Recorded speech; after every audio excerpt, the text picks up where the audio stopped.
Salut les amis, c'est PKLN, j'espère que vous avez la forme. On va continuer notre petite analyse du Bitcoin, essayer d'anticiper toujours les prochains mouvements. Et comme d'habitude, si t'es pas encore abonné, bien sûr, je t'invite à le faire. N'oublie pas de mettre un petit com, un petit like, ça fait super plaisir et ça m'aide beaucoup à référencer ma chaîne. Et n'oublie pas aussi, bien sûr, d'activer la petite cloche pour ne pas rater les prochaines vidéos. Allez, suis-moi, c'est parti.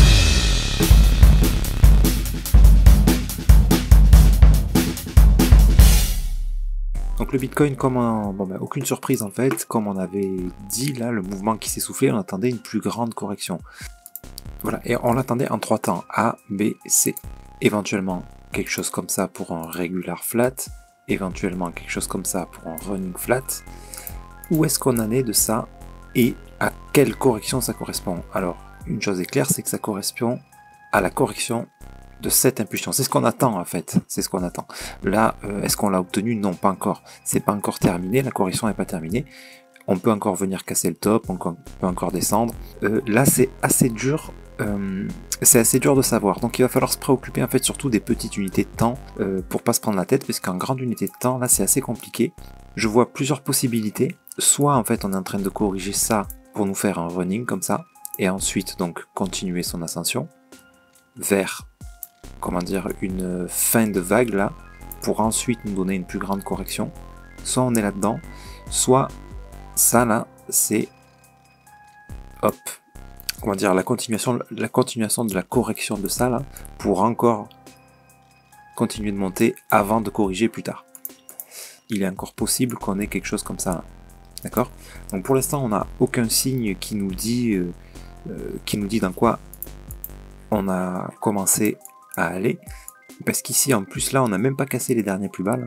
Je crois pas, non on n'a pas cassé, donc voilà, c'est peut-être simplement une petite correction de cette impulsion pour nous donner un éventuel running plus tard, ou encore un plus gros running encore plus tard. D'accord? On est toujours dans cette big correction, sauf ce que je vous rappelle que moi je voyais aussi la possibilité ici d'un expanding là. Dans ce cas là on serait dans une nouvelle structure. Donc qui dit nouvelle structure, pour ça il va falloir voir quelle correction on va avoir. Dans tous les cas là on a eu une grosse impulsion quand même, elle doit corriger et pour ça ça doit durer assez longtemps. Donc c'est possible que là on soit simplement sur le départ de cette correction pour nous donner quelque chose comme ça, ensuite repartir à la hausse en supposant qu'on ait terminé cet expanding et que c'était bien un expanding.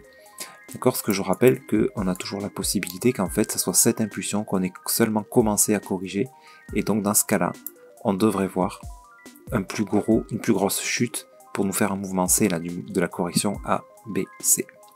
Donc pour moi il y a ces deux scénarios possibles. Donc je me méfie ici parce que à l'achat, ben oui j'ai le risque quand on connaît ça. Donc là, une chute comme ça, si vous avez pris un trade à l'achat, bon ben là vous perdez beaucoup d'argent. Maintenant, à la vente, je me méfie aussi, parce que, vous voyez, on peut très bien avoir quelque chose comme ça, et repartir après la hausse. Donc là, on est dans une zone, je dirais, dans tous les cas, sur du long terme, tout ça annonce de la hausse. On est toujours haussier. Ok, maintenant, on n'est pas à l'abri d'une belle chute comme ça. Donc pour de l'investissement DCA, hein, c'est toujours très bien, c'est toujours la meilleure méthode, surtout qu'on est toujours dans une zone assez basse comparée au dernier plus haut historique du Bitcoin, donc c'est dans ces moments là qu'il faut profiter. Par contre en trading, là, attention ici. Maintenant pour cette petite correction là, si ça c'est un A, je pense pas que ça soit un B. Si c'est un B, c'est beaucoup trop court quoi, ou alors pour faire un contracting comme ça, mais là je sais pas convaincu. Moi je verrais plutôt un A, un B pas terminé, donc qui peut encore venir monter, hein, ça on n'en sait absolument rien, et pour nous faire un C un peu plus tard de l'amplitude de ce A. Je vois plutôt quelque chose comme ça. Maintenant est-ce qu'on va d'abord monter ou est-ce qu'on va de suite faire le C, ça j'en sais rien, hein, bien sûr. Il va falloir guetter les signaux. C'est pour ça que je vous dis en trading là, perso, hop, donc en ce moment j'ai pas du tout le temps de trader, hein, parce que ça demande quand même beaucoup de temps à surveiller les structures et tout, parce que si on prend un trade et puis qu'on va dormir ou qu'on va faire sa journée de travail sans ouvrir son téléphone, ben là on s'expose à quand même des beaux risques de perte. Donc voilà, il faut avoir le temps de surveiller les trades et de mettre les break-even au bon moment, etc. Mais en tout cas, là, si je devais trader aujourd'hui, je ferais que de la petite unité de temps. Parce que là, c'est trop incertain. Pour moi, il y a autant de chances qu'on monte que ce qu'on descende. Donc, avoir une petite unité de temps, les setups en fait, hein. Si on a un setup de vente, ben, on peut le tenter. Par contre, break-even. Et en restant devant l'écran, surtout, dès que les setups se valident. Vous voyez là, par exemple, alors je sais plus où c'était, on avait eu des beaux setups. Bon, là, je me rappelle même plus quand est-ce que j'avais fait la vidéo là, il y avait un beau setup d'achat là ici. Hop, ça avait été validé. Hop, un beau running ici là. Celui-là, parfait. Hein. L'amplitude et tout était nickel. Et ensuite on a eu un setup d'achat ici, donc il s'est validé. Et là, ensuite on a commencé une correction un peu plus importante, donc on est en train encore de faire. Ok, voilà, en plus petite unité de temps, donc ça c'est du 1 heure. On est là-dedans.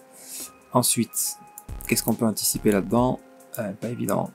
Pas évident du tout. On a eu un beau setup d'achat ici. Confirmé. Là, potentiellement de la baisse.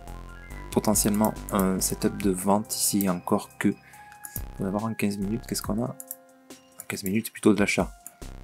A, B, C. Tout ça, c'est plutôt de l'achat. Avoir en plus petite unité de temps là aussi. Pour trouver le moment idéal pour rentrer. Hein. Toujours pareil, c'est pas d'un. Voilà, parce qu'on peut zoomer à l'infini en fait. Donc. Quand je dis en plus petite unité de temps, si vous voulez trade voilà, une structure 15 minutes, ben, attendez un petit setup en 5 minutes ou en 1 minute. Là, si vous avez un setup, vous rentrez, vous mettez un stop loss en bas de l'impulsion, comme ça vous perdez pas grand chose. Vous attendez que ça casse le top et vous posez un break-even. Voilà. Une fois, et là vous êtes dedans. Si votre gros setup de 15 minutes se valide, ben, bingo, vous prenez une part des bénéfices ici, vous montez les break-even. Et puis, si ça continue à monter, tant mieux. Et si ça se termine, ben, vous avez mangé un petit morceau comme vous l'aviez prévu. Voilà, là, il faut, pour moi, dans cette zone, c'est comme ça qu'il faut se comporter, c'est-à-dire faire des petits trades. Ou alors, encore mieux, vous faites comme moi, vous attendez simplement que la structure se développe et de voir où on en est dans une structure un peu plus claire. Voilà. C'est-à-dire attendre la fin de la correction ici pour voir quelle structure s'est développée. Par exemple, si on vient casser le top, là oui, je pourrais tenter les setups de vente. Là oui, parce que j'attendrai au minimum ce C là et au maximum ce C là. Vous voyez?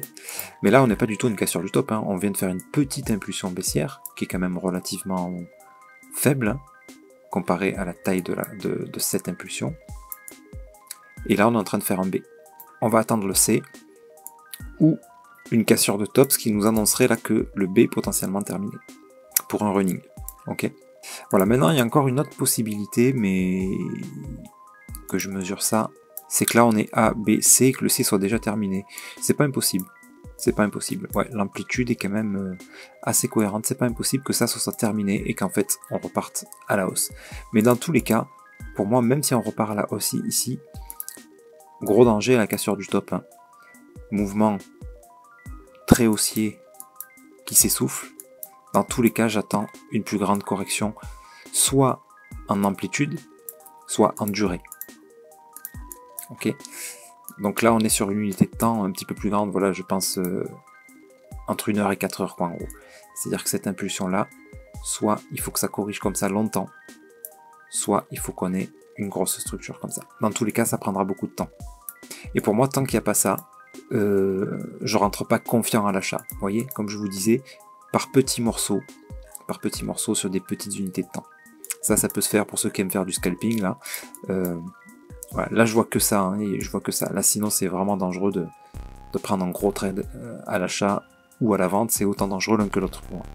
Donc voilà, les amis, bah, j'ai pas beaucoup plus d'infos à vous donner. La seule chose que je peux vous dire, c'est que moi, mon avis perso, c'est qu'ici, ça, c'est une structure terminée, un expanding, je pense, parce que ça, c'est vachement agressif. Donc, ça m'étonnerait que ça soit un B de ça, là. A, B, pour nous donner un C, ça m'étonnerait, ça.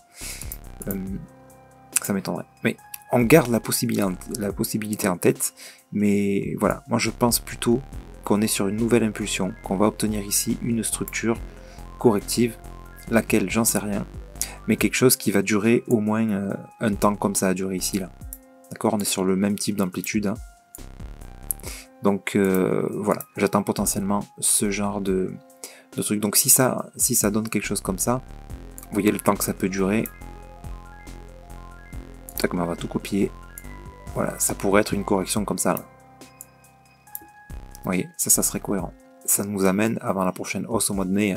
Ça peut durer un mois cette histoire. Bon, après les expandings c'est assez rare, donc 2 expandings d'affilée ça m'étonnerait. Mais vous voyez une structure comme ça là, qui s'arrête là pour nous donner un running et ensuite continuer, ça me paraît cohérent. Ou une structure comme ça pour nous donner un régular, et qui ne viennent pas casser le top et qui redescendent comme ça. Pareil, ça me paraît très cohérent. Là, disons que ça serait un excellent point pour retenter des buy setup.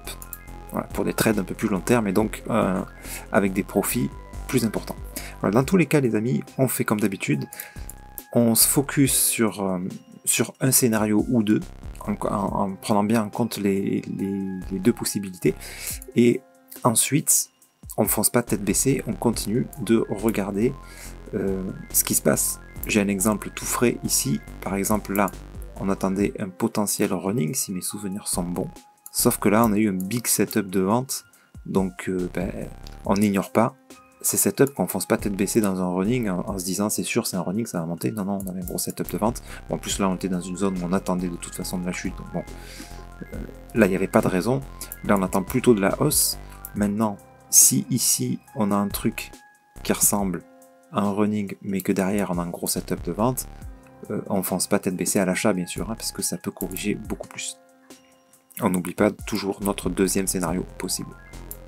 Ok les amis, j'espère que cette vidéo va vous aider à mieux comprendre en fait les mouvements du marché surtout, et comment établir une stratégie pour devenir profitable en trading. N'hésitez pas à partager ce que vous en pensez en commentaire. Je vous souhaite sur ce une excellente nuit et je vous dis à très bientôt. C'était PKLN, merci.